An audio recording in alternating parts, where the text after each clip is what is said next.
اللہ کے نبی صلی اللہ علیہ وسلم نے فرمایا کہ من لزم الاستغفار جعل اللہ له ضیق مخرجا ومن فرجا ورزقہ من لا يحتسب، کہ جو شخص بھی کثرت سے استغفار کرتا ہے اور استغفار کو لازم پکڑتا ہے، اللہ رب العالمین اس کے لیے ہر تنگی سے، ہر ڈیفیکلٹی سے ایک وے آؤٹ نکال دیتا ہے، اللہ رب العالمین اس کے لیے ایک راستہ نکال دیتا ہے، اور ہر پریشانی سے، ہر غم سے اللہ رب العالمین نجات دیتا ہے۔ وَرَزَقَهُ مِنْ حَيْثُ لَا يَحْتَسِبُ، اور اللہ رب العالمین اسے ایسی جگہ سے رزق عطا کرتا ہے جہاں سے اسے گمان بھی نہیں ہوتا۔ لہٰذا ہمیں چاہیے کہ ہم کثرت سے چلتے پھرتے، اٹھتے بیٹھتے ہر وقت استغفار کریں، اور اسی میننگ پر غور کرتے ہوئے، ہم تدبر کرتے ہوئے استغفار کریں کہ ہم اللہ سے مغفرت طلب کر رہے ہیں۔ ہم نے جو اپنے پاس میں گناہ کیے ہیں، چاہے وہ چھوٹے گناہ ہو یا بڑے گناہ ہو، ہم سب سے توبہ کر رہے ہیں، اور یہ عزم کر رہے ہیں کہ یا اللہ میں ان گناہوں کو کبھی نہیں دہراؤں۔ اللہ رب العالمین پر توکل کرنے کا ہرگز یہ مطلب نہیں ہے کہ ہم اسباب کو اختیار کیے بغیر اور اپنی طرف سے محنت کیے بغیر اللہ پر بھروسہ کرتے رہیں اور مصیبت کے ٹل جانے اور کام کے پورا ہو جانے کا انتظار کرتے رہیں، بلکہ حقیقی توکل یہ ہے کہ ہم اپنی استطاعت کے بقدر مکمل کوشش کریں، محنت کریں، اسباب کو بھی اختیار کریں، اور پھر اس کے بعد مکمل طور پر اللہ رب العالمین پر اطمینان کے ساتھ بھروسہ رکھیں۔ اللہ رب العالمین نے قرآن کریم میں فرمایا وَمَن يَتَوَكَّلْ عَلَى اللَّهِ فَهُوَ حَسْبُهُ، کہ جو شخص بھی اللہ پر توکل رکھے گا اللہ اس کے لیے کافی ہے، یعنی اللہ اس کے لیے ہر چیز سے کافی ہے، اللہ اس کا حامی و ناصر ہے۔ آپ اندازہ کریں کہ اللہ رب العالمین آپ سے براہ راست کہہ رہا ہے کہ میں تمہارے لیے کافی ہوں۔ یہ کیا ہی بہترین راحت کا ذریعہ ہے اور اطمینان کا ذریعہ ہے۔ توکل کا یہ مطلب نہیں ہے کہ آپ کو کوئی تکلیف نہیں آئے گی، بلکہ توکل کا مطلب یہ ہے کہ جب آپ کو کوئی تکلیف پہنچے تو آپ یہ جانیں کہ اللہ آپ کے ساتھ ہے، اور آپ کے ساتھ ہر حال میں خیر کا معاملہ ہی ہوگا، چاہے راستہ کتنا ہی طویل۔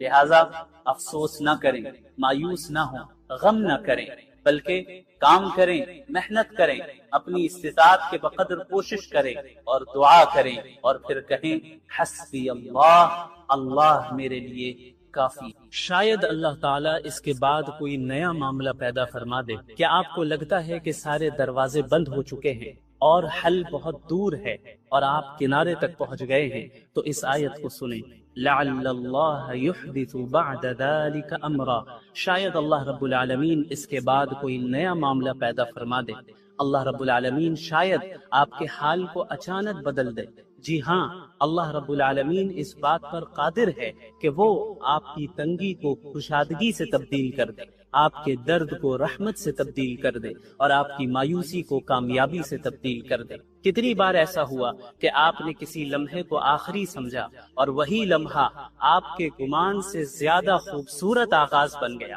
لہٰذا اپنے رب پر بھروسہ رکھیں، جلدی نہ کریں، مایوس نہ ہوں، اور یہ نہ سمجھیں کہ دیر ہونے کا مطلب بھول جانا ہے۔ تقدیر اللہ کے منصوبے سے چلتی ہے اور وہ آپ پر آپ سے زیادہ مہربان ہے۔ لہٰذا جب کبھی بھی دنیا تنگ ہو جائے، اپنے دل سے کہے لعل اللہ یحدث بعد ذلك امرا، وَإِذَا سَأَلَكَ عِبَادِي عَنِّي فَإِنِّي قَرِيبٌ، کہ اگر میرے بندے آپ سے میرے بارے میں پوچھیں تو آپ کہہ دیں کہ میں اپنے بندوں سے قریب ہوں، وہ جب بھی مجھے پکارتا ہے، کوئی بھی بندہ مجھے پکارتا ہے، میں فوراً اس سے جواب دیتا ہوں، لہٰذا وہ مجھے پکارتا رہے تاکہ وہ اور مجھ پر ایمان رکھتا رہے تاکہ وہ ہدایت پا سکے۔ یہ ایک دعا کی آیت آ گئی، پکارنے کی آیت آ گئی، پھر رمضان کی آیتیں شروع ہو گئی، پھر رمضان کے احکامات شروع ہو گئے۔ تو اس جگہ پہ مفسرین نے، جو کلاسیکل تفسیر کے اسکالرز ہیں، کلاسیکل اسکالرز ہیں، انہوں نے بیان کیا ہے کہ بھئی ایسی کیا وجہ ہے کہ ابھی تو رمضان کی بات چل رہی تھی، بیچ میں اچانک دعا کی بات آ گئی، اللہ کو پکارنے کی بات آ گئی، پھر رمضان کے احکامات شروع ہو گئے،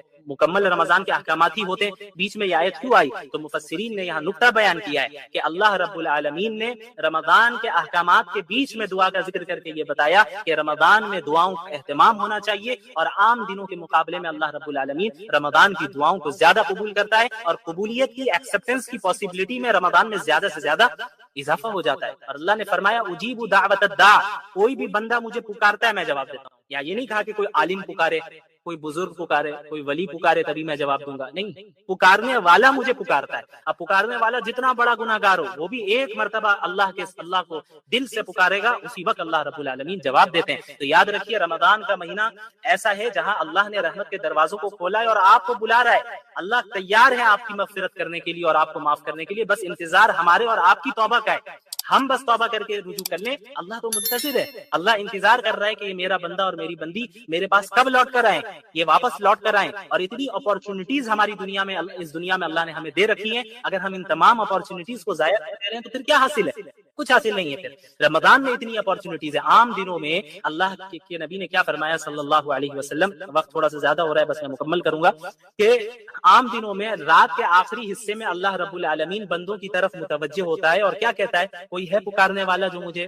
پکارے تو میں اسے دوں، کوئی ہے رزق مانگنے والا میں اسے رزق دوں، کوئی ہے مغفرت طلب کرنے والا میں اسے معاف کروں. یہ ہر رات ہوتا ہے، رمضان میں نہیں، ہر رات ہوتا ہے. اب آپ بتائیے پورے سال یہ اپارچونٹی ہمارے پاس ہوتی ہے، لیکن ہم میں کتنے ایسے ہیں جو اس اپارچونٹی کو اس کا صحیح فائدہ اٹھاتے ہیں؟ غور کرنے کی بات ہے. اور پھر رمضان کی اپارچونٹی الگ سے دے رکھی ہے اللہ نے. رمضان کے پورے مہینے، صحیح روایت ہے، کئی محدثین نے اس روایت کو صحیح قرار دیا ہے کہ رمضان کے ہر دن اور ہر رات اللہ رب العالمین ایک بڑی تعداد کو جہنم سے نجات دیتا ہے. تو ہمیں اللہ سے ہر وقت امید لگائے رکھنی ہے. افطار کے وقت بھی جو ہے دعا کا اہتمام کرنا ہے. عموماً عورتوں کا کیا مسئلہ ہوتا ہے کہ مجبور بھی ہو جاتی ہیں بیچاری کہ انہیں پکوڑے تلنے میں وہ مصروف ہے، اس وقت دعا کا اہتمام نہیں ہو رہا ہے. تو گھر والوں کو بھی سمجھنا چاہیے، مردوں کو بھی ان چیزوں کو میں کوپریٹ کرنا چاہیے کہ یہ مہینہ کھانے پینے کا نہیں ہے. ہاں جتنا آپ کر سکے اچھی بات ہے، لیکن ہر ایک کو عبادت کرنے کی توفیق دے، ایک دوسرے کا ہیلپ کرے. یہ نہیں کہ عورتیں غلام ہوتی ہیں، بیوی غلام ہوتی ہیں، باندیوں کی طرح کھٹتی رہے اور وہ کام کرتی رہے، آپ عبادت کرتے رہے ماشاءاللہ، یہ بھی نہیں. اور اسی طرح عورتوں کی بھی ذمہ داری ہے کہ یہ نہیں کہ شوہر خالی آپ کا ATM مشین ہے اور وہ جو ہے باہر سے بازار سے سامان لاتا رہے گا اور یہ کرتا رہے. آپ گھر میں جو ہے آرام سے رہنا چاہیے اور سامنے والا میرا شوہر جیسا بھی رہ رہا ہے کوئی فرق نہیں پڑتا، یہ بھی غلط ہے. تو یہ جو زندگی ہے ایک دوسرے کے ساتھ تعاون کر کے، ایک دوسرے سے محبت کر کے، ایک دوسرے کا خیال رکھ کے اور ایک دوسرے کے لیے قربانی دے کر آگے بڑھے گی. اور پھر اسی زندگی میں جب ہم ایک دوسرے کے لیے قربانی دیں گے، دنیاوی چیزوں میں بھی اور آخرت کی چیزوں میں بھی فکر کریں گے کہ بھئی میری بیوی نے نماز پڑھی یا نہیں پڑھی، میرے شوہر نے نماز پڑھی یا نہیں پڑھی، میرے والدین نے نماز پڑھی یا نہیں پڑھی، میری اولاد کو موقع ملا کہ نہیں ملا نماز پڑھنے کا. ان تمام چیزوں کا جب ہم لحاظ رکھیں گے تو ہمارے گھر میں ایک مبارک اور بابرکت اسلامی معاشرہ اور ماحول قائم ہو جائے گا. اور اللہ رب العالمین سے امید ہے کہ ہم اللہ کے مقرب بندوں میں شامل ہو جائیں گے. لا يحب اللہ الجہر بالسوء من القول الا من ظلم. اللہ تعالیٰ نے اس میں یہ بیان فرمایا کہ اللہ تعالیٰ کسی کی برائی کرنے کو پسند نہیں کرتا، یعنی اللہ تعالیٰ غیبت کو پسند نہیں کرتا، اور کوئی کسی کی برائی بیان کرے اللہ تعالیٰ اس کو پسند نہیں کرتا. الا من ظلم، سوائے اس شخص کے جو مظلوم ہو. یعنی ایک مظلوم اگر اپنے ظلم کی داستان کی سنا رہا ہے، یا مثلا جو ظالم اس پر ظلم کر رہا ہے اس ظالم کی شکایت وہ مظلوم سے کر رہا ہے، تو یہ غیبت میں داخل نہیں ہے، بلکہ یہ مظلوم کا حق ہے کہ وہ حق کے لیے آواز اٹھائے، کہ اس پر جو ظلم ہو رہا ہے اور جو زیادتی ہو رہی ہے اس کے خلاف وہ آواز اٹھائے. اور اس آواز اٹھانے میں وہ اگر ظالم کی برائی بیان کر رہا ہے اور اس نے جو ظلم و زیادتی اس پر ڈھائی ہے اس کو بیان کر رہا ہے، تو یہ چیز غیبت میں ہرگز داخل نہیں ہے، یہ اس کا حق ہے. اس کے بعد یہود کے دعوے کی تردید کی جاتی ہے. یہودیوں کا دعویٰ تھا کہ انہوں نے حضرت عیسیٰ علیہ السلام کو قتل کر دیا، سولی پر چڑھا دیا. تو اللہ تعالیٰ نے اس کی تردید کی اور فرمایا کہ وما قتلوہ وما صلبوہ ولکن شبہ لہم، کہ ان لوگوں نے، ان یہودیوں نے نہ ہی حضرت عیسیٰ کو قتل کیا اور نہ ہی انہیں سولی پر چڑھایا، بلکہ اللہ تعالیٰ نے انہیں آسمان میں حفظ و امان کے ساتھ اٹھا لیا. بر رفعہ اللہ الیہ، اللہ تعالیٰ نے زندہ ہی حضرت عیسیٰ کو آسمان میں اٹھایا. جیسا کہ میں نے کہا تھا کہ اہل السنت والجماعت کا یہ عقیدہ ہے کہ حضرت عیسیٰ علیہ السلام اس وقت بھی آسمان پر موجود، یعنی زندہ موجود ہے، جس طرح ہم اور آپ زندہ ہے، اور قیامت کے قریب زمانے میں ان کا نزول ہوگا اور وہ دجال کا مقابلہ کریں گے. لیکن یہودیوں کو یہ شبہ ہو گیا کہ بھئی انہوں نے انہیں قتل کر دیا، قتل سولی پر چڑھایا انہوں نے کسی اور کو، وہ حضرت عیسیٰ نہیں تھے، لیکن وہ سمجھ بیٹھے کہ یہی حضرت عیسیٰ ہے. بہرحال اس کے بعد پھر کرسچنز کے عقیدہ تثلیث کی بھی تردید اللہ تعالیٰ نے، یعنی جو ٹرینٹی کا عقیدہ ہے، ٹرینٹی کا نظریہ ہے، کہ ان میں سے بعض فرقوں کا یہ کہنا ہے کہ العیاذ باللہ اللہ تعالیٰ کے 3 اجزاء ہیں، ایک جز فادر کا ہے، ایک جز ہولی اسپرٹ کا ہے، اور دوسرا جز حضرت عیسیٰ کا ہے، اور ان تینوں کے مجموعے کا نام گاڈ ہے، خدا ہے، علیہ باللہ۔ تو اللہ تعالیٰ نے منع کیا اور اس کی تردید کی، ولا تقولوا ثلاثہ، ٹرینٹی کے عقیدے کے قائل نہ ہو، عقیدہ تثلیث کے قائل نہ ہو، اللہ صرف ایک ہے، اور اللہ کی ذات اس چیز سے پاک ہے کہ وہ کسی کو بیٹا بنائے یا اپنا شریک بنائے۔ بہرحال اس میں حضرت عیسیٰ علیہ السلام کے متعلق ہی پھر اس صورت میں ذکر ہوتا ہے۔ پھر اس کے بعد کلالہ کی میراث کا حکم ہے۔ کلالہ ایسے شخص کو کہتے ہیں جس کی کوئی نہ اولاد بھی نہ ہو اور والدین بھی نہ ہو، تو اب اس کی وراثت کا کیا کیا جائے گا، اس کی تفصیلات بتائی جا رہی ہے کہ ایک بہن ہو تو اسے نصف دیا جائے گا، یعنی جو کچھ بھی وہ چھوڑ کر گیا ہے، اور اس کے علاوہ دو یا دو سے زیادہ بہنیں ہوں تو پھر 2/3 حصہ ملے گا، 2/3 ملے گا، اور بھائی ہو تو پھر بھائی کو وراثت مل جائے گی، بھائی بہن دونوں ہو تو مذکر مؤنث کا جو یہ قاعدہ ہے کہ بھائی کو، بیٹے کو یعنی لڑکے کو دگنا ملے گا لڑکی کے مقابلے میں، کیونکہ فائنینشیل جو ذمہ داری ہے وہ اللہ تعالیٰ نے لڑکوں پر دی ہے، عورتوں پر نہیں، تو اس لیے مردوں کو دگنا دیا جاتا ہے، لڑکے کو دگنا دیا جاتا ہے، اور اس کے مقابلے میں آدھا اس کو عورت کو دیا جاتا ہے، کیونکہ مرد کو اپنے اوپر بھی خرچ کرنا ہے، اور ماں باپ ہے تو ان پر بھی خرچ کرنا ہے، اولاد ہے تو ان پر بھی خرچ کرنا ہے، بیوی ہے تو اس پر بھی خرچ کرنا ہے، تو کیا ہے کہ اب اس کے اوپر بوجھ ہے فائنینشیل، تو اس لیے اس کو ہلکا کرنے کے لیے اللہ تعالیٰ نے مردوں کو زیادہ وراثت دی، اور چونکہ عورتوں کے ساتھ ایسا کوئی مسئلہ نہیں ہے، اس کو کسی اور پر خرچ کرنے کی ضرورت نہیں ہے، یعنی ذمہ داری اس پر نہیں ہے، وہ اپنے اوپر ہی صرف خرچ کرنا چاہے کر سکتی ہے، رکھنا چاہے رکھ سکتی ہے، لینا چاہے دے سکتی ہے، اس کے اوپر ذمہ داری نہیں ہے کہ وہ دوسروں کی مالی ضروریات کو پورا کرے اپنے رشتہ داروں میں سے، یعنی شوہر کا مسئلہ ہو، اولاد کا مسئلہ ہو، یہ ساری چیزیں مردوں پر ہے، اس لیے جو ہے مرد کو زیادہ دیا جاتا ہے، یہ بات ذہن میں رہے۔ تو اب سورۃ المائدہ کی ابتدا ہوتی ہے۔ سورۃ المائدہ، مائدہ کہتے ہیں عربی زبان میں دسترخوان کو، کیونکہ اس سورت میں اس بات کا ذکر ہے کہ حضرت عیسیٰ علیہ السلام نے اللہ تعالیٰ سے دعا کی تھی کہ یا اللہ آسمان سے آپ دسترخوان کا نزول فرمائیے، تو اللہ تعالیٰ نے ان کی دعا کو قبول کیا، تو اس بنیاد پر، اس وجہ سے، اس مناسبت سے اس سورت کو سورۃ المائدہ کہتے ہیں۔ اچھا، اس کی ابتدا ہوتی ہے یا ایھا الذین آمنوا اوفوا بالعقود، کہ اے ایمان والوں معاہدے کو پورا کرو، عہد کو پورا کرو، خلاف ورزی نہ کرو، تم نے کوئی ایگریمنٹ کر رکھا ہے تو اس کو پورا کرنا ہے۔ اب دیکھیں، معاہدات کی 2 قسمیں ہو سکتی ہے۔ ایک معاہدہ تو وہ ہے جو اللہ اور بندوں کے درمیان، کہ ہم نے اللہ سے معاہدہ کر رکھا ہے کہ ہم اللہ کے دین پر عمل کریں گے، اللہ کے احکامات پر عمل کریں گے، اور اللہ نے ہمیں روکا ہے چیزوں سے بچیں گے، تو ان معاہدات کو بھی پورا کرنے کا حکم ہے۔ اور اس کے علاوہ وہ معاہدات جو بندوں سے کرتے ہیں، لوگوں کے درمیان آپس میں ایک دوسرے کا جو معاملات ہوتے ہیں، لین دین کا مسئلہ ہے، اس میں جو معاہدہ اور ایگریمنٹس کرتے ہیں ہم، تو اس کی بھی جو ہے اس کا بھی لحاظ رکھنا اور اس کو پورا کرنا ضروری ہے۔ عہد کی خلاف ورزی کرنا یہ بہت بڑا جرم ہے، اور یہ ایک مومن کی شان نہیں ہے کہ وہ معاہدے اور ایگریمنٹ کی خلاف ورزی کرے۔ اس کے بعد پھر اللہ تعالیٰ نے بعض ایسی چیزوں کا ذکر کیا جو کہ اللہ تعالیٰ نے حرام قرار دیا ہے، جیسے حرمت علیکم المیتہ والدم ولحم الخنزیر وما اہل لغیر اللہ بہ۔ اللہ نے فرمایا کہ مردار، ایسا جانور جو مر گیا ہو بغیر ذبح کیے، جو مردار ہو، اس کو کھانا جائز نہیں ہے، وہ حرام ہے۔ اس کے علاوہ جو بہتا ہوا خون ہو، بہنے والا خون ہو، وہ بھی حرام ہے، اس کو آپ نہیں استعمال کر سکتے۔ اسی طرح خنزیر کا گوشت بھی حرام ہے۔ اسی طرح وہ جانور جس پر اللہ کے سوا کسی کا نام لیا گیا ہو، غیر اللہ کے نام سے ذبح کیا گیا ہو، تو اس جانور کو بھی کھانا جائز نہیں ہے۔ اس کے علاوہ وہ جانور جس کو گلا گھونٹ کر مار دیا گیا ہو، ہلاک کر دیا گیا ہو، اس کو بھی کھانا جائز نہیں ہے، وہ بھی حرام ہے۔ اس کے علاوہ ایسا جانور جو سخت ضرب کے ذریعے مرا ہو، یعنی چوٹ لگی ہو بہت تیز اس کو، اس وجہ سے وہ ہلاک ہو گیا، مر گیا، تو پھر ایسا جانور بھی کیا ہے، حرام ہے، کھانے کی اجازت نہیں ہے۔ پھر وہ جانور جو اوپر سے گر کر، لڑک کر گرا ہو اور لڑکتا ہوا گر کر مر گیا ہے، تو ایسا جانور بھی وہ ہے جس کو کھانا جائز نہیں ہے، حرام ہے۔ اس کے علاوہ وہ جانور جس کو کسی درندے نے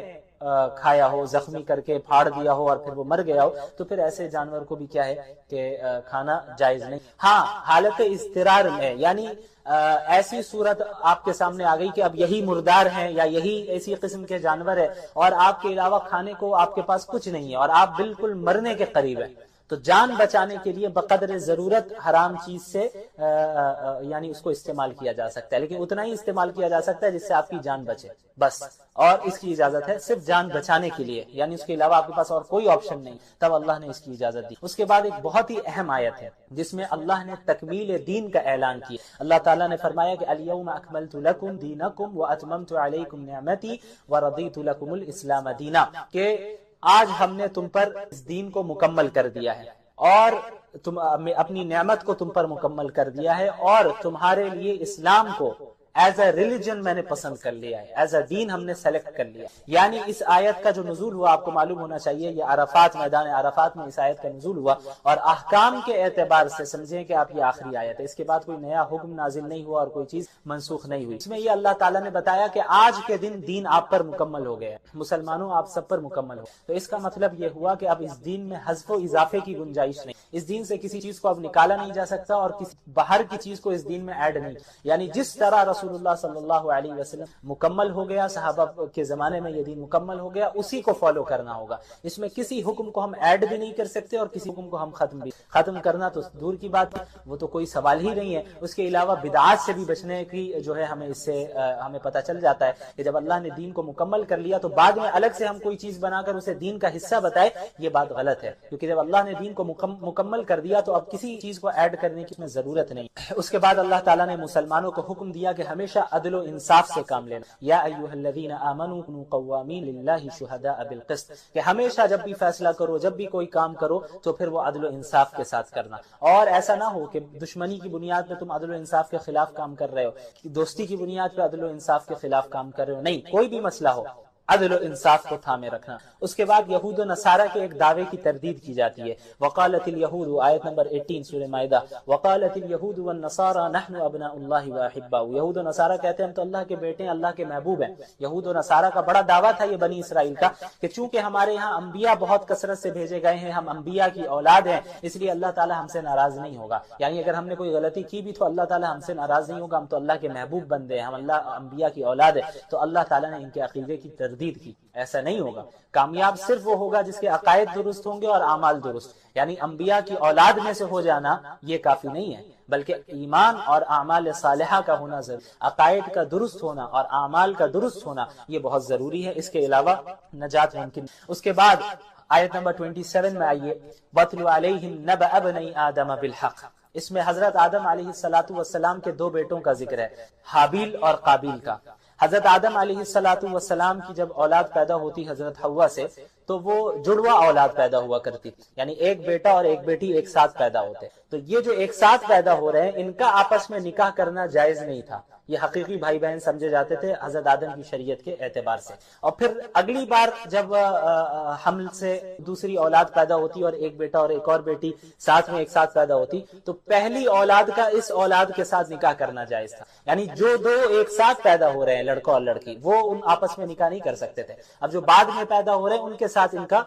نکاح ہوتا تھا حضرت آدم کی شریعت میں۔ تو جو یہ قابیل تھا، قابیل کے ساتھ جو لڑکی پیدا ہوئی تھی وہ زیادہ خوبصورت تھی، قابیل کے ساتھ جو لڑکی پیدا ہوئی تھی وہ زیادہ خوبصورت تھی، لیکن اصول کے اعتبار سے قابیل اس لڑکی سے نکاح نہیں کر سکتا تھا کیونکہ وہ ساتھ میں پیدا ہوئے ہیں اور وہ حقیقی بھائی بہن ہوئے۔ اب جو حابیل ہیں اور ان کے ساتھ جو لڑکی پیدا ہوئی اس لڑکی سے قابیل کا نکاح ہوتا اور قابیل کے ساتھ جو لڑکی پیدا ہوئی اس کا نکاح حابیل سے ہوتا، لیکن قابیل کو یہ بات پسند نہیں آئی کہ حابیل کا نکاح اس سے کیسے ہوگا، مجھے یہ لڑکی پسند ہے، مجھے اس سے نکاح کرنا ہے، تو معاملہ بہت زیادہ حد سے آگے بڑھا، پھر آخر میں کیا ہوا کہ قابیل نے حابیل کو قتل کر دیا، اور یہ جو ہے اس روئے زمین کا سب سے پہلا قتل تھا۔ یہ مختصراً میں نے ذکر کیا۔ اس کے بعد پھر چند سزاؤں کا ذکر ہے کہ جو جرائم بعض لوگ کرتے ہیں ان کی سزا کیا ہو، اسی طرح چوری کی سزا، والسارق والسارقة فاقطعوا أيديهما، آیت نمبر 38، والسارق والسارقة فاقطعوا أيديهما جزاء بما كسبا نكالا من اللہ، کہ جو چور ہو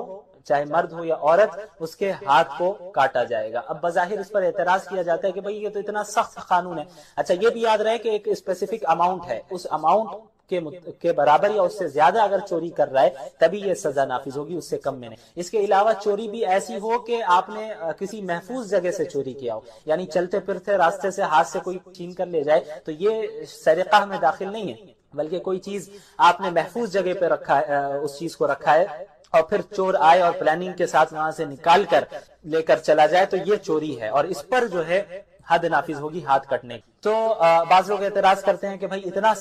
اتنی سخت سزا کیوں؟ یہ انسانی حقوق کے خلاف ہے۔ تو وہ ایسے لوگ ہیں جو اپنے ملک میں ہی جرائم کو روک نہیں پاتے ہیں، ایسی حکومتیں، بڑی بڑی حکومتیں ہیں جو اپنے کنٹریز میں جرائم کو روک نہیں پاتی ہیں، کیونکہ ان کے یہاں اتنی آزادی دی گئی ہے، اتنی آزادی دی گئی کہ وہ جرائم کا جو ریشو ہے وہ بڑھتا ہی چلا جا رہا ہے۔ اسلام نے ان لاز کو یقیناً سخت رکھا ہے، اور سخت رکھنے کی وجہ ہی یہ ہے کہ جرائم پر قابو پایا جائے۔ یعنی اگر سزا سخت نہیں ہوگی تو کیسے جرائم پر آپ قابو پائیں گے؟ اللہ کے رسول صلی اللہ علیہ وسلم کی شخصیت ایک ایسی شخصیت ہے جن سے مسلمانوں کی جو محبت ہے اور محبت کا جو جذبہ مسلمانوں کے اندر ہے یہ کوئی چھپا ہوا نہیں ہے، بلکہ شاید ہی کوئی اللہ کے رسول صلی اللہ علیہ وسلم جیسی شخصیت ہو جن سے کسی خاص قوم یا کسی خاص طبقے کا اتنا گہرا تعلق ہو اور اتنی گہری محبت ہو جتنا مسلمانوں کو ہے اللہ کے رسول صلی اللہ علیہ وسلم سے۔ تو آپ صلی اللہ علیہ وسلم سے محبت اور اس محبت کا جذبہ جو ہم رکھتے ہیں وہ ربیع الاول کے ساتھ محدود نہیں ہے۔ یعنی ایسا نہیں ہے کہ ہم اللہ کے نبی صلی اللہ علیہ وسلم سے محبت صرف ربیع الاول میں کرتے ہیں، بلکہ ہم پوری زندگی، ہر مہینے، ہر لمحے اللہ کے رسول صلی اللہ علیہ وسلم سے ایک تعلق رکھتے ہیں اور ان سے محبت اور عقیدت رکھتے ہیں۔ اور آپ صلی اللہ علیہ وسلم سے جو ہم محبت بھی کرتے ہیں وہ محض جذبات کی بنیاد پہ نہیں کرتے، وہ محبت صرف جذباتی محبت نہیں ہے بلکہ وہ محبت عقلی محبت ہے۔ عقلی بنیادوں پر لاجیکلی یہ چیز ہے کہ ہم اللہ کے نبی صلی اللہ علیہ وسلم سے محبت کرتے ہیں، عقل کا تقاضا ہے کہ ہم اللہ کے نبی صلی اللہ علیہ وسلم سے محبت کریں۔ کیونکہ آپ اگر دنیا والوں کو دیکھیں کہ ایک شخص دوسرے سے محبت کیوں کرتا ہے، اس کی کیا وجوہات ہیں، کیا اسباب ہیں، تو بنیادی طور پر 3 ریزنز ہمیں نظر آئیں گے۔ 3 وجوہات ایسی ہیں جن کی بنیاد پر اس دنیا میں کسی دنیا کے دوسرے ہی شخص سے محبت کی جاتی ہے۔ وہ 3 ریزنز کیا ہیں، 3 وجوہات کیا ہیں؟ سب سے پہلی وجہ ہے کہ جس سے محبت کی جا رہی ہے اس سے ہم نے محبت اس کے احسان کی بنیاد پہ کیا، کہ کسی شخص نے کسی دوسرے پر احسان کیا ہوا ہے تو جس پر احسان کیا گیا اسے ایک عقیدت ہو گئی، ایک محبت اس شخص سے جس نے اس کے اوپر احسان کیا ہے۔ دوسری وجہ کیا ہوتی ہے کہ ہم کسی کے اخلاق سے اور اس کے کردار سے متاثر ہو کر اس سے محبت کرنے لگتے ہیں، اس کے کیریکٹر سے متاثر ہو کر ہم محبت کرنے لگتے ہیں، یہ دوسری وجہ ہوئی۔ اور تیسری وجہ کیا ہے کہ ہم سامنے والے کی خوبصورتی کو دیکھ کر اس سے محبت کرنے لگتے ہیں۔ یہ 3 بنیادی وجوہات ہیں کہ اس دنیا میں ان وجوہات میں سے کسی ایک وجہ سے یا زیادہ سے زیادہ 2 وجہ سے، بہت کم ایسے سچویشنز ہیں جہاں پر تینوں وجہ پائی جائے اور اس سے انسان محبت کرتا ہے۔ تو اب ہم ان تینوں چیزوں کو رسول اللہ صلی اللہ علیہ وسلم کی زندگی میں دیکھتے ہیں، اور جب ہم اللہ کے نبی صلی اللہ علیہ وسلم کی زندگی کا مطالعہ کرتے ہیں اور ان کی شخصیت کو دیکھتے ہیں اور جانتے ہیں تو ہمیں معلوم چلتا ہے کہ رسول اللہ صلی اللہ علیہ وسلم کی ذات میں یہ تینوں چیزیں بیک وقت موجود ہیں، ایٹ اے ٹائم یہ تینوں ریزنز موجود ہیں اور بدرجہ اتم موجود ہے۔ مثال کے طور پر سب سے پہلی جو ریزن ہم نے بتائی وہ ہے احسان۔ کوئی کسی پر احسان کرے تو ہمیں اس سے محبت ہوتی ہے۔ اب آپ مجھے یہ بتائیں کہ ہم تو کوئی انسان اگر چھوٹا موٹا احسان بھی کرے تو اس سے متاثر ہو کر اس سے محبت کرنے لگتے ہیں، لیکن اللہ کے رسول صلی اللہ علیہ وسلم سے زیادہ بڑا احسان پوری انسانیت پر کس نے کیا؟ کسی نے نہیں۔ پوری انسانیت تاریکی میں، گمراہی میں مبتلا تھی، جہنم کے دہانے پر کھڑی تھی، لیکن اللہ کے رسول صلی اللہ علیہ وسلم کی بعثت ہوتی ہے اور آپ صلی اللہ علیہ وسلم کے ذریعے سے اللہ تعالیٰ نے پوری انسانیت کو راہ دکھائی۔ اگر اللہ کے رسول صلی اللہ علیہ وسلم نہیں آتے تو کیا ہمیں زندگی گزارنے کا طریقہ معلوم ہوتا؟ نہیں معلوم ہوتا۔ اور خصوصاً آپ جب ان واقعات کا مطالعہ کریں جب اللہ رب العالمین نے محمد الرسول اللہ صلی اللہ علیہ وسلم کو بعض ایسے اختیارات دیے کہ اگر آپ کہیں تو آپ کے دشمنوں کو ابھی ہلاک کر دیا جائے، ختم کر دیا جائے۔ طائف کا واقعہ ہم سب جانتے ہیں کہ کس طریقے سے اللہ کے نبی صلی اللہ علیہ وسلم کو طائف میں لہو لہان کیا گیا، ان کے پیچھے اوباشوں کو لگایا گیا، ان پر پتھراؤ کیے گئے اور آپ صلی اللہ علیہ وسلم کے جسم سے خون بہتا رہا، یہاں تک کہ اللہ رب العالمین نے فرشتے کو بھیجا۔ صحیح روایت ہے، صحیح حدیث ہے جس سے معلوم چلتا ہے کہ اللہ نے یہ اختیار دیا محمد الرسول اللہ صلی اللہ علیہ وسلم کو کہ اگر آپ چاہیں تو طائف والوں کو ابھی ختم کر دیا جائے، ابھی ختم کر دیں۔ تو اللہ کے نبی صلی اللہ علیہ وسلم نے فرمایا کہ نہیں، مجھے امید ہے کہ ان کی نسل سے ایسے افراد آئیں گے جو اللہ ماننے والے ہوں، اللہ کو ماننے والے ہوں گے۔ مسلمانوں کا کیا حال ہے؟ مسلمانوں کے متعلق اللہ کے نبی صلی اللہ علیہ وسلم نے پوری امت کے لیے، یعنی قیامت تک جتنے مسلمان آنے والے ہیں، صرف صحابہ نہیں، صحابہ کے لیے بھی، میرے لیے بھی اور آپ کے لیے بھی اپنے راتوں میں دعائیں کیا کرتے تھے۔ حضرت عائشہ رضی اللہ عنہا کا واقعہ معروف ہے کہ ایک مرتبہ اللہ کے نبی صلی اللہ علیہ وسلم نے ان کے لیے دعا فرمائی کہ یا اللہ حضرت عائشہ کے اگلے پچھلے تمام گناہوں کو معاف فرما دے۔ تو اس دعا سے اتنی زیادہ حضرت عائشہ خوش ہوئی کہ ہنستے ہنستے سر بھی جھکا دیا انہوں نے کہ اللہ کے نبی دعا فرما رہے ہیں میرے لیے، اور وہ بھی ایسی دعا کہ اگلے پچھلے تمام گناہوں کو معاف فرما دیں، کتنی بڑی بات ہے۔ تو اللہ کے نبی صلی اللہ علیہ وسلم نے فرمایا کہ عائشہ تمہیں اس دعا سے خوشی ہوئی؟ ظاہر ہے خوشی ہوئی۔ تو اللہ کے نبی صلی اللہ علیہ وسلم نے فرمایا کہ خدا کی قسم یہ وہ دعا ہے جو میں اپنی پوری امت کے لیے ہر وقت مانگتا ہوں، یعنی میرے لیے اور آپ کے لیے بھی اللہ کے نبی صلی اللہ علیہ وسلم یہ دعا مانگا کرتے تھے۔ یہ دعا آپ صلی اللہ علیہ وسلم اللہ رب العالمین سے مانگا کرتے تھے۔ ہم لوگوں پر کتنے احسانات اللہ رب العالمین نے اللہ کے نبی صلی اللہ علیہ وسلم کے ذریعے کروائے۔ اب آپ ایک جو اللہ کے نبی صلی اللہ علیہ وسلم نے کیا فرمایا، ایک صحیح روایت میں ہے کہ ہر نبی کو ایک دعا دی گئی، ایسی دعا جسے اللہ کبھی ریجیکٹ نہیں کرے گا، یعنی انبیاء کی دعا تو ایسی قابل قبول ہوتی ہے، لیکن اللہ رب العالمین اس بات کا پابند نہیں ہے کہ وہ نبی کی ہر دعا کو قبول کر لے۔ اللہ کرے گا، اپنے فضل سے کرے گا، اللہ تو کسی کا پابند نہیں ہے، لیکن اللہ رب العالمین نے ہر نبی کو ایک ایسی دعا دی ہے جس کے متعلق اللہ نے خود فرمایا کہ یہ ایک ایسی دعا ہوگی جسے میں ریجیکٹ نہیں کروں گا۔ تو انبیاء نے، پچھلے انبیاء نے ان دعاؤں کا استعمال کیا، حضرت نوح علیہ السلام نے بھی اور دیگر انبیاء نے بھی۔ حضرت نوح علیہ السلام 950 سال تک انہوں نے اپنی قوم میں دعوت کا کام کیا، لوگوں کو اسلام کی طرف بلایا، لیکن ماننے والے بہت تھوڑے رہے، ہر طرح سے کوشش کی، لیکن نہ ماننے والے جو تھے انہوں نے ہر طرح سے انہیں تکلیف پہنچائی۔ آخر کار اللہ حضرت نوح نے دعا کی کہ اللہ اب انہیں ہلاک کر دیں، اب انہیں ختم کر دیں، اور پھر اللہ رب العالمین نے انہیں ہلاک کیا، کیونکہ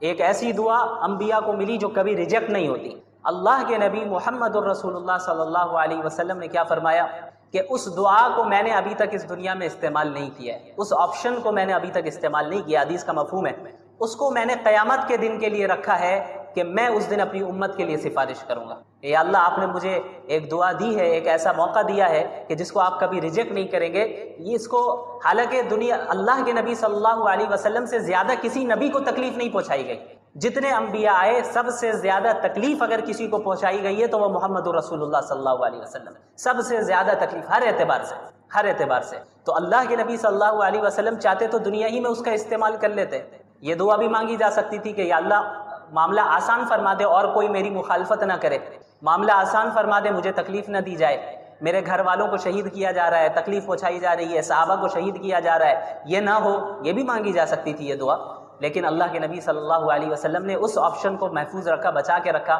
کہ قیامت کے دن پوری امت کے لیے سفارش کروں گا، کہ آپ نے جو یا اللہ آپشن دیا تھا، اختیار دیا تھا، وہ میں آج اختیار کرتا ہوں، اور میری امت کو جو ہے اپنے فضل سے اس کی مغفرت فرما دے۔ تو یہ اس سے بڑا احسان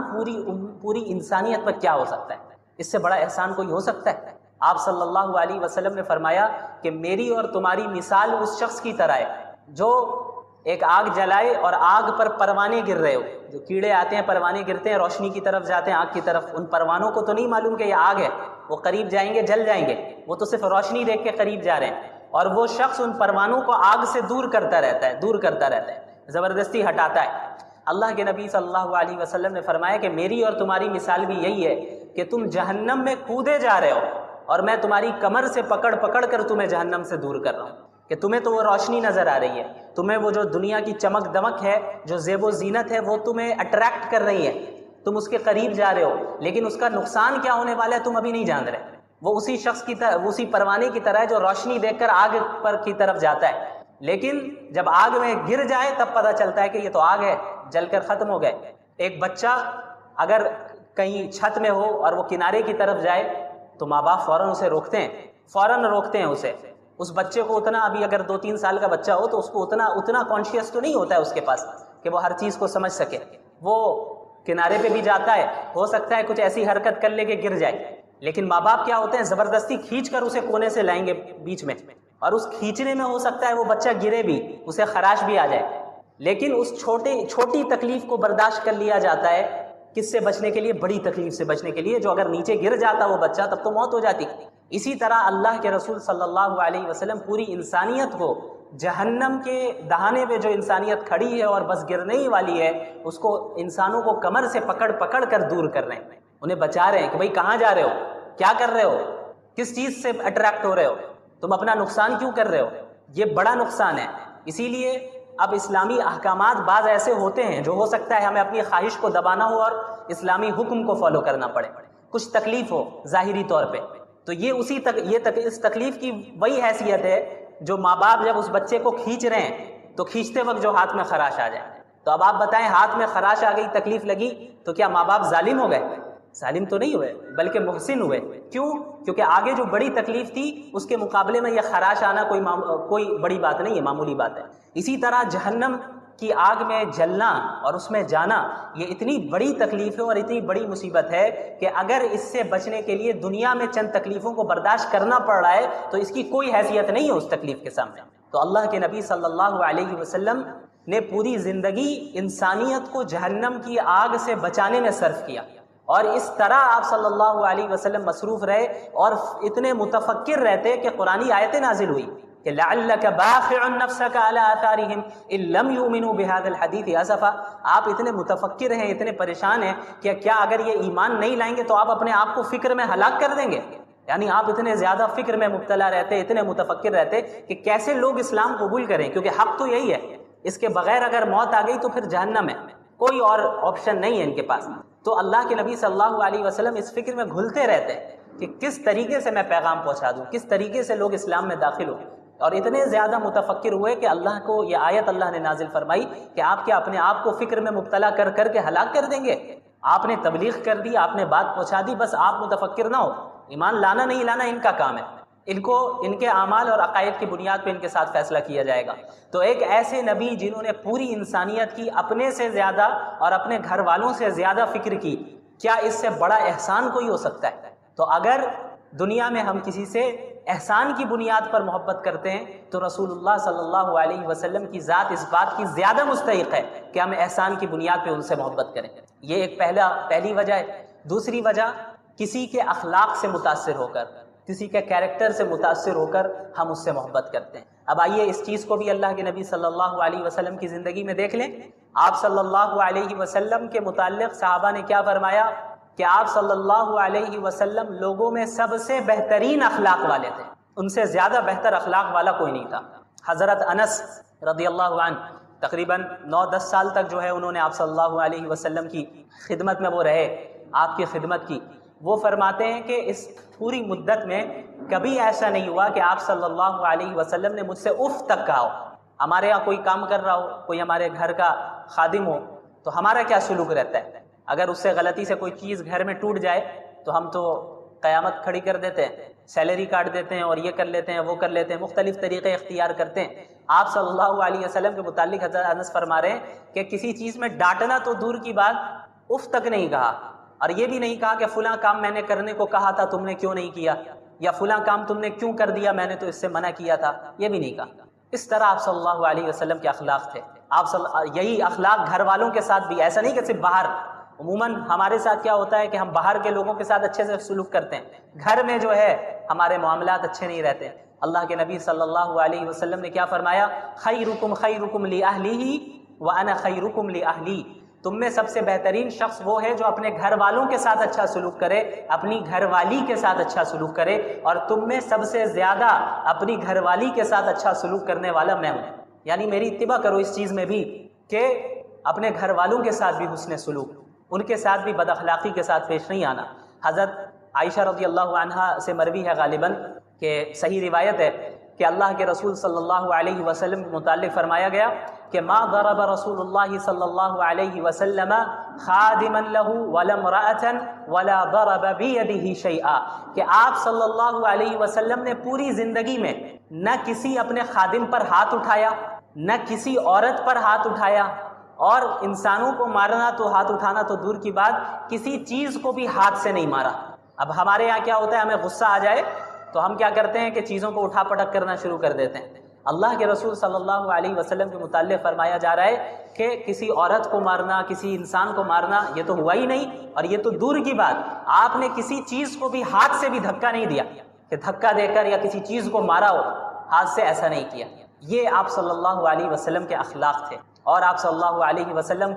کا جو کردار اور مختلف جو انسان کے کردار کے اندر جو خصوصیات ہوتی ہیں، شجاعت ہے اور دوسری چیزیں ہیں، سخاوت ہے، یہ ساری چیزیں آپ صلی اللہ علیہ وسلم کی تھیں۔ آپ صلی اللہ علیہ وسلم سے زیادہ سخی بھی کوئی نہیں تھا، جو ہوتا اس کو بھی صدقہ کرتے، اور آپ صلی اللہ علیہ وسلم سے زیادہ بہادر بھی کوئی نہیں تھا۔ حضرت علی رضی اللہ عنہ فرماتے ہیں کہ دوران جنگ بھی جب کبھی صورتحال ایسی ہو جاتی کہ بہت شدید جنگ شروع ہو گئی ہے، زبردست، دونوں طرف سے ایک دم زبردست جنگ شروع ہو گئی اور حالات بہت سنگین ہو گئے، تو حضرت علی فرماتے ہیں رضی اللہ عنہ کہ ہم اللہ کے نبی صلی اللہ علیہ وسلم کی آڑ میں رہا کرتے، یعنی آپ سب سے آگے رہتے، صحابہ آپ صلی اللہ علیہ وسلم کے پیچھے رہتے اور بچاؤ کرتے۔ تو یہ آپ صلی اللہ علیہ وسلم کی بہادری بھی ہے، جو لیڈرشپ کی جو خصوصیات ہے، لیڈر ہونے کی، اور کیریکٹر کی جو دیگر خصوصیات ہیں۔ ایک انسان کا ہم جو کہتے ہیں کہ کیریکٹر یہ بہت ہی درست ہے، بہت اچھا ہے، اس کے اخلاق بہت اچھے ہیں، وہ ساری چیزیں بیک وقت بدرجہ کمال آپ صلی اللہ علیہ وسلم کے اندر موجود ہیں۔ تو اگر ہم کسی سے اس دنیا میں اچھے کیریکٹر اور اچھے اخلاق کی بنیاد پر محبت کرتے ہیں تو عقل کا یہ تقاضا ہے کہ اللہ کے نبی صلی اللہ علیہ وسلم کی ذات اس بات کی زیادہ مستحق ہے کہ اچھے اخلاق اور اچھے کیریکٹر کی بنیاد پر ان سے محبت کی جائے۔ تیسری چیز کیا ہے؟ خوبصورتی۔ کسی کی خوبصورتی کو دیکھ کر ہم متاثر ہو گئے، کسی کی کوئی زیادہ خوبصورت ہے تو ہم اس سے محبت کرنے لگ گئے، دنیا میں ایسا ہوتا ہے۔ تو اب اس چیز کو اللہ کے نبی صلی اللہ علیہ وسلم کی زندگی میں اگر ہم دیکھیں اور آپ صلی اللہ علیہ وسلم کی ذات کو دیکھیں تو ہمیں پتہ چلتا ہے کہ آپ صلی اللہ علیہ وسلم سے زیادہ خوبصورت بھی کوئی نہیں تھا۔ صحابہ نے جہاں یہ فرمایا کہ آپ صلی اللہ علیہ وسلم سے زیادہ با اخلاق کوئی نہیں تھا، وہیں یہ بھی فرمایا کہ آپ صلی اللہ علیہ وسلم سے زیادہ خوبصورت بھی کوئی نہیں تھا۔ ایک مرتبہ رات کی وقت اللہ کے نبی صلی اللہ علیہ وسلم رات کے وقت باہر تشریف لاتے ہیں تو ایک صحابی فرماتے ہیں کہ میں آپ کو دیکھ رہا ہوں اور چاند کو دیکھ رہا ہوں، آپ کو دیکھ رہا ہوں اور چاند کو دیکھ رہا ہوں کہ کون زیادہ خوبصورت ہے۔ تو اس سے آپ اندازہ لگائیں کہ اللہ کے نبی صلی اللہ علیہ وسلم کتنے زیادہ خوبصورت ہے۔ اور بعض اسلامی شعراء نے یہ اشعار بھی گئے کہ وَأَحْسَنَ مِنْكَ لَمْ تَرَ قَطُّ عَيْنِي وَأَجْمَلَ مِنْكَ لَمْ تَلِدِ النِّسَاءُ خُلِقْتَ مُبَرَّأً مِنْ كُلِّ عَيْبٍ كَأَنَّكَ قَدْ خُلِقْتَ كَمَا تَشَاءُ، کہ آپ سے زیادہ خوبصورت میری آنکھوں نے کسی اور کو دیکھا ہی نہیں۔ وَأَحْسَنَ مِنْكَ لَمْ تَلِدِ النِّسَاءُ، اور آپ سے زیادہ خوبصورت کسی عورت نے آج تک جنا نہیں۔ اس طرح شخص اتنا خوبصورت کوئی پیدا ہوا ہے۔ وَأَجْمَلَ مِنْكَ لَمْ تَلِدِ النِّسَاءُ خُلِقْتَ مُبَرَّأً مِنْ كُلِّ عَيْبٍ، آپ اس طرح پیدا کیے گئے ہیں، اس طرح آپ کو اللہ نے بنایا ہے کہ گویا کوئی آپ کے اندر کوئی عیب ہے ہی نہیں، آپ بغیر کسی عیب کے پیدا کیے گئے۔ كَأَنَّكَ قَدْ خُلِقْتَ كَمَا تَشَاءُ، گویا کہ ایسا محسوس ہوتا ہے کہ گویا آپ کو اس طرح بنایا گیا ہے جس طرح آپ خود چاہتے ہیں۔ یعنی اگر ایک انسان کو خود اختیار مل جائے کہ بھئی تمہارا جسم اور تمہاری خوبصورتی ویسی رہے گی جیسا تم چاہتے ہو، تو ایک انسان کیا کرے گا؟ ہر عیب کو اپنے آپ سے دور کرے گا اور چاہے گا کہ ہم سب سے خوبصورت ہو۔ تو اللہ کے نبی صلی اللہ علیہ وسلم کی جسمانی خوبصورتی بھی اتنی زیادہ تھی کہ شاعر کہہ رہا ہے، اسلامی شاعر ہے، وہ کہتے ہیں کہ آپ اس طرح اتنے بے عیب جسمانی اعتبار سے پیدا کیے گئے ہیں کہ گویا آپ اپنے اختیار سے پیدا کیے گئے، جس طرح آپ کو بننا تھا ویسا آپ کو بنا دیا گیا۔ الرجال قوامون علی النساء بما فضل اللہ بعضهم علی بعض، کہ جو مرد ہیں اللہ تعالیٰ نے ان کو عورتوں کا ذمہ دار بنایا ہے، کہ عورتوں پر اسلام نے کوئی فائنینشیل بوجھ نہیں دیا ہے۔ فائنینشیل بوجھ جو ہے وہ مردوں کے اوپر ہے، اور یہ مردوں کی ذمہ داری ہے کہ عورتوں کی تمام ضروریات کو وہ پورا کرے، چاہے ماں باپ ہو، ماں ہو، بیٹی ہو، بہن ہو،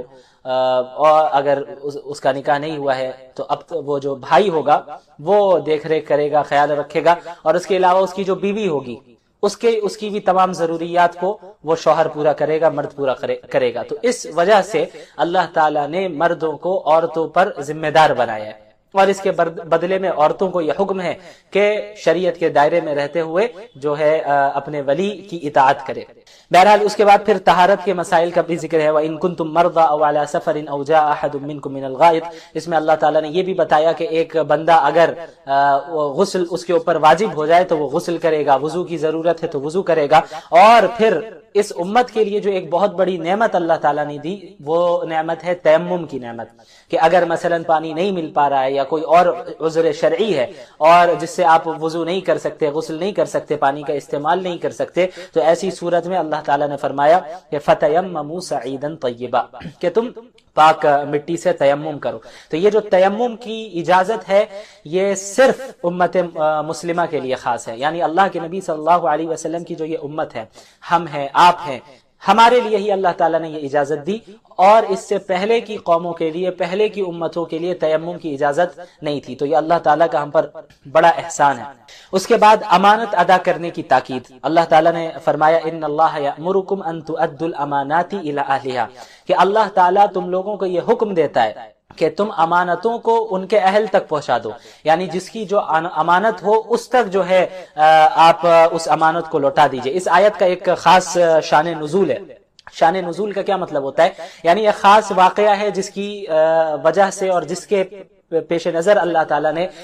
اس آیت کا نزول فرمایا۔ ہوا یہ تھا کہ ہجرت سے پہلے اللہ کے رسول صلی اللہ علیہ وسلم مکہ المکرمہ میں تھے، تو مکہ المکرمہ میں مسلمانوں کے پاس اقتدار تو نہیں تھا، طاقت تو نہیں تھی، مشرکین کا ہی اقتدار تھا۔ ایک مرتبہ یہ ہوا کہ اللہ کے نبی صلی اللہ علیہ وسلم نے ارادہ کیا کہ وہ کعبے کے اندر داخل ہوں اور اندر جا کر اللہ کی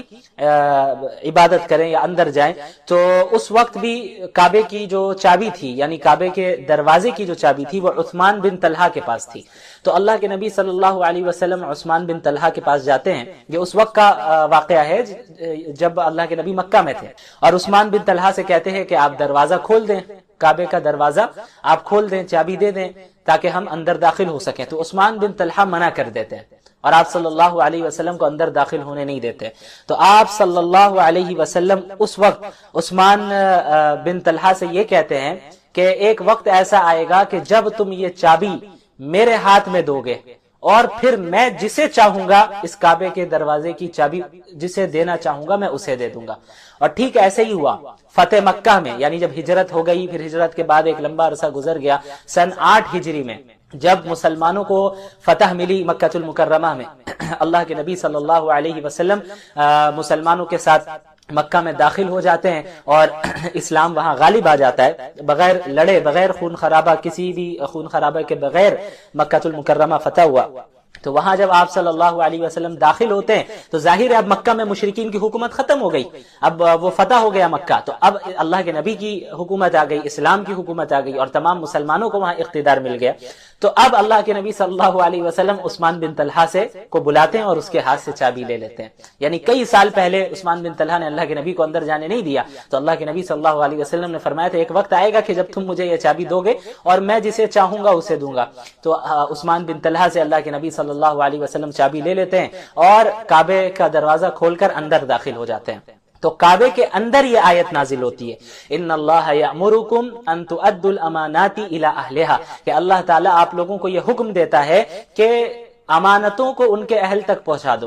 یعنی اللہ تعالیٰ نے اس آیت کے ذریعے یہ بتا دیا کہ کعبے کی چابی آپ عثمان بن طلحہ کو دیجیے گا اور کسی کو مت دینا۔ تو اللہ کے نبی صلی اللہ علیہ وسلم جب باہر تشریف لاتے ہیں کعبے سے تو عثمان بن طلحہ کو بلا کر دوبارہ اس کے ہاتھ میں چابی دے دیتے ہیں اور کہتے ہیں کہ قیامت تک کعبے کے دروازے کی چابی تمہاری ہی نسل کے پاس رہے گی، اور یہ سلسلہ جو ہے ماشاءاللہ اب تک جاری ہے۔ اس کے بعد ایک بہت ہی اہم آیت اس بارے میں، یا ایھا الذین آمنوا اطیعوا اللہ واطیعوا الرسول واولی الامر منکم، اے ایمان والو اللہ کی اطاعت کرو، رسول کی اطاعت کرو اور فقہا کی اطاعت کرو، علماء کی اطاعت کرو، اولو الامر کی اطاعت کرو۔ تو اطیعوا اللہ، اللہ کی اطاعت کرنا ہے، واطیعوا الرسول اور رسول کی اطاعت کرنا ہے، واولی الامر اور اسی طرح ان علماء ان فقہا کی اطاعت کرنا ہے جو قرآن و حدیث کی روشنی میں بات کرتے ہیں، قرآن اور حدیث کی روشنی میں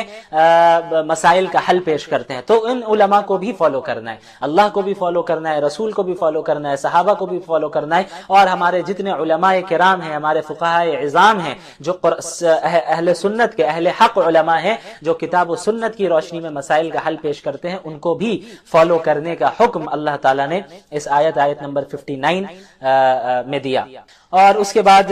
یہ بھی فرمایا فَإِن تَنَازَعْتُمْ فِي شَيْءٍ فَرُدُّوهُ إِلَى اللَّهِ وَالرَّسُولِ، کہ کسی معاملے میں تمہارے درمیان اختلاف ہو جائے، تمہارے درمیان لڑائی ہو جائے، تو اس معاملے کو اللہ اس کے رسول کی طرف لوٹاؤ۔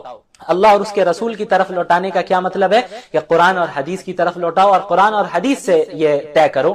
کہ کون سی چیز صحیح ہے اور کون سی چیز غلط ہے۔ اس کے بعد اس پارے میں اللہ تعالیٰ نے انعام یافتہ طبقے کا بھی ذکر کیا۔ دیکھیے ہم لوگ سورۃ الفاتحہ میں اللہ تعالیٰ سے دعا مانگتے ہیں، اہدنا الصراط المستقیم، یا اللہ ہمیں سیدھا راستہ دکھا، صراط الذین انعمت علیہم، ان لوگوں کا راستہ جن پر آپ نے انعام کیا، لیکن وہ لوگ ہے کون جن پر اللہ نے انعام کیا؟ اس کا ذکر سورۃ الفاتحہ میں نہیں ہے۔ سورۃ الفاتحہ میں بس یہ ہے کہ صراط الذین انعمت علیہم، کہ یا اللہ ہمیں ان لوگوں کا راستہ دکھا جن پر آپ نے انعام کیا۔ اب یہ انعام یافتہ لوگ کون ہیں؟ ان کا ذکر جو ہے اس پارے میں ہو رہا ہے۔ اللہ تعالیٰ نے فرمایا اولئک الذین انعم اللہ علیہم من النبیین والصدیقین والشہداء والصالحین۔ تو یہ انعام یافتہ لوگ کون ہیں؟ یہ 4 قسم کے لوگ ہیں۔ سب سے پہلے النبیین، انبیاء علیہم الصلاۃ والسلام، پروفیٹس علیہم الصلاۃ والسلام، ان کا راستہ دکھا۔ والصدیقین یعنی صحابہ کرام، ان پر اللہ نے انعام کیا۔ اس کے بعد والشہداء، اور شہید پر بھی اللہ کا انعام ہے۔ والصالحین، اور جو نیک صالح لوگ ہیں، دیندار ہیں، اللہ کی اطاعت کرنے والے ہیں، ان پر بھی اللہ نے انعام کیا۔ تو یہ 4 طبقے ہیں جو ان پر اللہ نے جن پر انعام کیا ہے۔ تو النبیین، انبیاء، تو انبیاء تو ہر جگہ موجود نہیں ہے، تو انبیاء کی بھی اطاعت کرنی ہے، اور لیکن پھر صدیقین کو بھی تلاش کرنا ہے، صحابہ کو بھی تلاش کرنا ہے، تو صحابہ بھی ہر جگہ موجود نہیں ہو سکتے۔ تو الشہداء کے اوپر بھی اللہ نے فرمایا کہ ان پر بھی ہم نے انعام کیا ہے، جو شہید ہوتے ہیں اللہ کے راستے میں، تو ہر جگہ شہداء بھی موجود نہیں ہے۔ تو اللہ نے یہ بھی فرمایا کہ صالحین بھی ایسا طبقہ ہے جن پر اللہ نے انعام کیا، نیک لوگ، ہمارے سلف صالحین ہو یا آج کے دور میں جو ہمارے علماء ہو اور نیک ہو، دیندار ہو، ان کو بھی ہمیں ان کے راستے کو فالو کرنا ہے۔ یہ نیک لوگ ہر جگہ مل جاتے ہیں۔ بہرحال اس کے بعد اللہ تعالیٰ نے فرمایا کہ وَلَوْ رَدُّوهُ إِلَى الرَّسُولِ وَإِلَى أُولِي الْأَمْرِ مِنْهُمْ لَعَلِمَهُ الَّذِينَ يَسْتَنبِطُونَهُ مِنْهُمْ، یعنی اگر کوئی ایسا معاملہ پیش آ جائے جس کا کوئی صریح مسئلہ، صریح حل ہمارے پاس نظر نہ آئے، تو اللہ نے فرمایا کہ اگر یہ لوگ اس معاملے کو اپنے رسول کی طرف لوٹاتے اور اولو الامر کی طرف، علماء اور فقہا کی طرف لوٹاتے، تو جو لوگ مسائل کا استنباط کرنا جانتے ہیں، جن کے پاس اللہ نے بہت گہرا علم دیا ہے، وہ مسئلے کا حل تلاش کر کے لوگوں کو بتا دیتے۔ تو ہمیں معلوم ہوا کہ ہمیں جو فالو کرنا ہے اللہ رب العالمین کو، رسول اللہ صلی اللہ علیہ وسلم کو، صحابہ کرام کو، اور ہمارے سلف صالحین کو، ہمارے جو علماء فقہا گزرے ہیں۔ قرآن کا یہ حکم ہے کہ انہیں بھی ہمیں فالو کرنا ہے جب تک وہ کتاب و سنت کی روشنی میں حکم دیتے رہیں اور فیصلہ فرماتے رہیں۔ تو یہ طریقہ ہے، اس نہج پر اگر ہم قائم رہیں گے تو ہم سیدھے راستے پر قائم رہیں گے۔ اس کے بعد اللہ تعالیٰ نے قتل کا اور دیت کا ذکر کیا، یعنی کوئی انسان اگر کسی کو قتل کر دے۔ دیکھیے قتل کی 2 قسم ہوتی ہے، ایک تو یہ ہے کہ قتل عمد، کہ جان بوجھ کر کسی مسلمان کو قتل کر دے ناحق، تو ظاہر ہے اس میں قصاص لیا جائے گا، قاتل کو بھی قتل کی سزا دی جائے گی، یا پھر جو مقتولین کے گھر والے ہیں، اولیاء ہیں، ان کو اجازت ہے کہ وہ دیت لے سکتے ہیں۔ تو اس کی تفصیل گزر چکی ہے کچھ مختصراً دوسرے پارے میں۔ تو ایک تو یہ ہو گیا قتل عمد، اور دوسری قسم ہے قتل خطا، یعنی غلطی سے کسی کو قتل کر دے۔ مثلا کوئی گاڑی چلا رہا ہے اور کسی کو قتل کرنے کا ارادہ نہیں ہے، لیکن ایکسیڈنٹ ہو جائے اور کسی مسلمان کو قتل کر دے، تو اب جس نے قتل کر دیا، اگرچہ اس کا ارادہ نہیں تھا قتل کرنے کا، غلطی سے ہوا، تو اب اس کا کیا حکم ہے، یہ جو ہے بتایا جا رہا ہے۔ دیکھیں سب سے پہلی چیز، اگر مومن قتل ہو جائے، یعنی غلطی سے قتل ہو گیا، لیکن اگر قتل ہونے والا مومن ہے، تو پھر جس نے قتل کیا ہے غلطی سے ہی اگرچہ کیا ہے، پھر بھی اس کے اوپر کفارہ بھی لازم ہے اور دیت بھی لازم ہے۔ دیت کیا ہے؟ 100 اونٹ یا 10,000 دینار کے برابر جو ویلیو ہوگی، جو قیمت ہوگی، جس زمانے میں رہ رہا ہو یا جس علاقے میں رہ رہا ہو، وہاں کے اعتبار سے دیکھ کر وہ دیت پہلے ادا کرے گا جو مر گیا ہے اس کے اولیاء کو، اور دوسری چیز کفارہ بھی ادا کرے گا۔ کفارہ کیا ہے کہ ایک غلام کو آزاد کرے گا، لیکن اب غلام کا مسئلہ ہی نہیں رہا، سلیوری کا سلسلہ بند ہو گیا، جس میں اسلام نے بہت بڑا رول اختیار کیا سلیوری کو بند کرنے میں۔ تو اب کیا ہے، 2 مہینے تک مسلسل روزے رکھے گا، یعنی یہ ہوگا کفارہ۔ مومن کی جان لے لینا، اگرچہ آپ نے غلطی سے ہی قتل کیا، لیکن یہ کوئی معمولی بات نہیں ہے، ایک مومن کے خون کی بڑی اہمیت ہے اللہ کے نزدیک، لہٰذا جو غلطی سے اس نے قتل کر دیا ہے، غلطی سے قتل کرنے کے باوجود دیت بھی دے گا اور کفارہ 2 مہینے تک روزے بھی رکھے گا۔ اچھا، اب ایسا ہوا کہ ایک مومن اگر دارالحرب میں ہے، دارالحرب کسے کہتے ہیں؟ ایسی جگہ جہاں پر اسلامی نظام بھی قائم نہ ہو اور مسلمان اور مشرکین کے درمیان جنگیں جاری ہو، امن و امان بھی قائم نہ ہو، جنگ چل رہی ہو، ایسی جگہ کوئی ہو، وہاں پہ اگر کسی مومن کو غلطی سے قتل کر دے تو صرف کفارہ ہے، دیت نہیں دینا ہوگا، صرف کفارہ ہے، وہ ہے کہ 2 مہینے تک روزے رکھے گا۔ اسی طرح اگر کسی ذمی کو قتل کیا، ذمی کسے کہتے ہیں؟ اسلامی حکومت جب قائم ہو گئی تو اب اس میں مسلمان بھی رہنے والے اور بہت سے ایسے نان مسلمز بھی رہنے والے ہوں گے جو امن و امان چاہتے ہیں، اور وہ اسلامی حکومت سے یہ معاہدہ کریں گے، یہ عہد لیں گے کہ ہم آپ کے قوانین کو فالو کریں گے، آپ میری جان اور مال کی حفاظت کی ذمہ داری لیجئے، اور ان کو ان کے دین پر، ان کے ریلیجن پر عمل کرنے کی اجازت دی جائے گی۔ اسلامی حکومت کا یہی نظام ہے کہ اسلامی حکومت قائم ہو جائے، یا تو مسلمان ہیں سب، اور جو نان مسلمز ہیں ان کو کیا ہوگا کہ وہ اسلامی حکومت یہ آپشن دے گی کہ بھئی آپ کی ہم حفاظت کریں گے، آپ کی جان کی بھی حفاظت ہوگی، آپ کے مال کی بھی حفاظت ہوگی، اور آپ کو کوئی زور زبردستی نہیں کیا جائے گا کہ زبردستی مسلمان بنایا جا رہا ہے، جیسا کہ بعض لوگ کرتے ہیں، الگ الگ مذاہب میں زبردستی داخل کرواتے ہیں۔ تو اسلام نے تو یہ نہیں سکھایا، اسلام میں ایسا نہیں ہوگا، آپ اپنے مذہب میں کرنا چاہے کریں، لیکن رہنا چاہے رہیں، لیکن ہم جو آپ کی حفاظت کریں گے اس کے بدلے میں آپ کو ٹیکس دینا ہوگا، کیونکہ اسلامی حکومت آپ کی حفاظت کر رہی ہے۔ تو ایسے شخص کو ذمی کہتے ہیں۔ تو ذمی کا بھی وہی حق ہوتا ہے جو عام مسلمان کا حق ہوتا ہے اسلامی حکومت میں۔ تو اگر غلطی سے کسی ذمی کو قتل کر دیا، یعنی ایسے نان مسلم کو قتل کر دیا جو کہ اسلامی حکومت میں پناہ لے کر ہے وہ، اور اس نے جو ہے حقوق کی، یعنی اس کو بھی مسلمانوں کے حقوق مل گئے، وہ اسلامی حکومت کو ٹیکس بھی پے کر رہا ہے، تو اس کو بھی اگر غلطی سے قتل کر دیا تب بھی دیت اور کفارہ دونوں دینا ہوگا۔ اس کے بعد پھر صلاۃ الخوف یا صلاۃ القصر کا ذکر ہے کہ جنگوں میں کیا ہوا کرتا تھا کہ بھئی اس بات کا اندیشہ رہتا تھا کہ نماز پڑھتے ہوئے کوئی دشمن حملہ کر دے، اس لیے اللہ تعالیٰ نے اس کی اجازت دی تھی کہ نماز میں قصر کر لیں، یعنی 4 ہے تو 2 رکعت پڑھ لیں، 4 کے بجائے 2 جو ہم سفر میں کرتے ہیں۔ تو اب اگرچہ خوف نہ بھی ہو، اگرچہ دشمنوں کا اندیشہ نہ بھی ہو، یہ حکم ہمیشہ باقی رہے گا کہ سفر شرعی مسافر جو ہوگا وہ جو ہے نمازوں میں کیا کرے گا؟ قصر کرے گا، 4 رکعت والی نماز کو 2 رکعت پڑھے گا، اور 3 کو 3 ہی پڑھے گا۔ ایسا نہیں ہے کہ 3 کو 1.5 پڑھے گا یا 1 پڑھے گا 2 پڑھے گا، ایسا نہیں، قصر صرف 4 رکعت والی نمازوں میں۔ ٹھیک ہے، اس کے بعد اللہ تعالیٰ نے فرمایا وَمَن يُشَاقِقِ الرَّسُولَ مِن بَعْدِ مَا تَبَيَّنَ لَهُ الْهُدَى وَيَتَّبِعْ غَيْرَ سَبِيلِ الْمُؤْمِنِينَ نُوَلِّهِ مَا تَوَلَّى وَنُصْلِهِ جَهَنَّمَ وَسَاءَتْ مَصِيرًا۔ اس میں 2 اہم جرم کا ذکر ہے۔ سب سے پہلا کہ جو رسول اللہ کی مخالفت کرے گا، ٹھیک ہے، اور دوسری چیز جو مومنین کے راستے کو چھوڑ کر کوئی اور راستہ اختیار کرے گا، تو پھر اس کی سزا کیا ہے؟ اس کے لیے نصلیہ جہنم، اس کے لیے جہنم ہے، وہ جہنم میں جلے گا۔ تو 2 جرم بیان کیے گئے، ایک ہے کہ مخالفت رسول،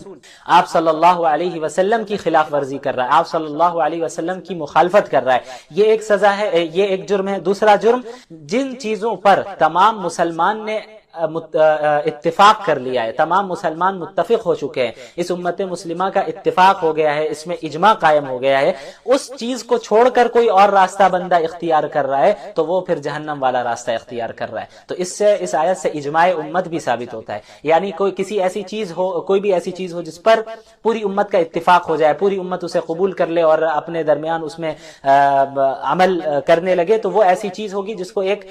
دینی حیثیت مل جائے گی کہ بھئی جب پوری امت نے اس کو قبول کیا تو پوری امت گمراہی پہ جمع نہیں ہو سکتی۔ تو اب امت نے جس چیز کو قبول کر لیا ہے اور اس امت کا جس چیز پر اتفاق ہو گیا ہے، سب نے اگری کر لیا ہے مسلمانوں نے، تو پھر اب کوئی مسلمان یا کوئی بھی شخص اس راستے کو چھوڑ کر کوئی الگ سے راستہ اپنا اختیار کر رہا ہے تو یہ بڑے خطرے کی بات ہے اور یہ جہنم کی سزا ہے۔ اس کے بعد یہود نے اللہ کے نبی صلی اللہ علیہ وسلم سے 3 سوالات پوچھے تھے، یا مشرکین نے یہودیوں سے پوچھ کر اللہ کے نبی صلی اللہ علیہ وسلم سے 3 سوالات پوچھے تھے۔ ایک، روح کیا ہے، جس کا بیان سورہ بنی اسرائیل میں یا سورہ اسراء میں گزر گیا۔ دوسرا سوال، اصحاب کہف کون ہیں، یہ بتائیں کون تھے، اللہ تو سورۃ الکہف میں اس کا ذکر ہے۔ اور تیسرا سوال تھا کہ ذوالقرنین کون تھے، ان کا قصہ بتائیں، تو یہ بھی سورۃ الکہف میں ہی ذوالقرنین کا بھی قصہ ہے۔ تو اصحاب کہف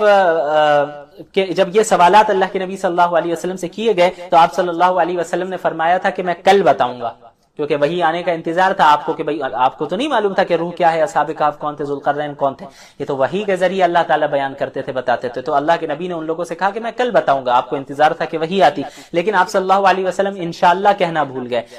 تو وحی جو ہے کچھ دنوں تک آنا بند ہو گئی۔ پھر بعد میں جب وحی نازل ہوئی تو اللہ نے فرمایا کہ آپ جب بھی یہ کہیں کہ میں کل کوئی کام کرنے والا ہوں، آئندہ کوئی کام کرنے والا ہوں، تو ساتھ میں انشاءاللہ بھی کہیں۔ تو آپ صلی اللہ علیہ وسلم کے ذریعے پوری امت کو یہ تعلیم دینا مقصود تھا کہ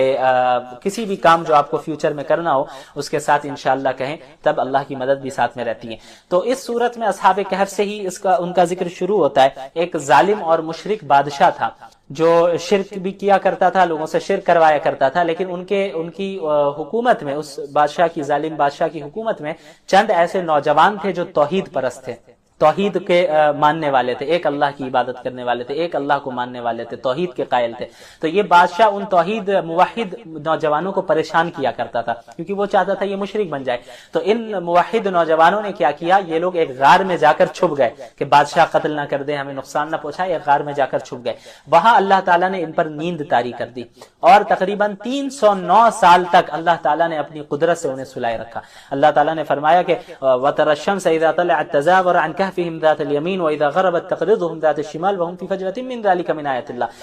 غار اور جو کیو ہے وہ اس کی صورت بھی اس طرح تھی کہ ہوا آنے کی پوری جگہ وہاں پہ تھی، اور جب